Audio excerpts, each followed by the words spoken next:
আসসালামু আলাইকুম ওরহমতুল্লাহি ওবরাকাতু।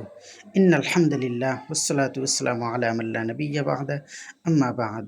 দেশ ও দেশের বাইরে থেকে যারা আমাকে দেখছেন সকলকে জানাই আন্তরিক শুভেচ্ছা ও অভিনন্দন। সম্মানিত দর্শক শ্রোতা, আরও একটি ভিডিও নিয়ে উপস্থিত হয়েছি। সেটি হলো, মহান রব কোরআনুল কারীমে বলেছেন, ইন্নাল্লাহা ইউহিব্বুত তাওয়াবিন ওয়া ইউহিব্বুল মুতাতাহহিরিন। নিশ্চয় মহান রব, যারা মহান রবের কাছে তাওবা করে এবং যারা পবিত্র থাকে তাদেরকে আল্লাহ তাআলা ভালোবাসেন।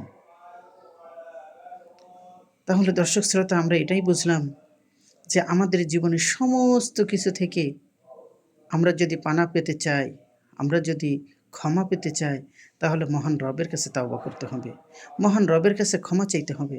তাহলে মহান রব আমাদেরকে ভালোবাসবেন, আমাদেরকে ক্ষমা করবেন। এবং যারা পবিত্র থাকে তাদের কথাও বলা হয়েছে যে আল্লাহ তাআলা তাদেরকে ভালোবাসেন।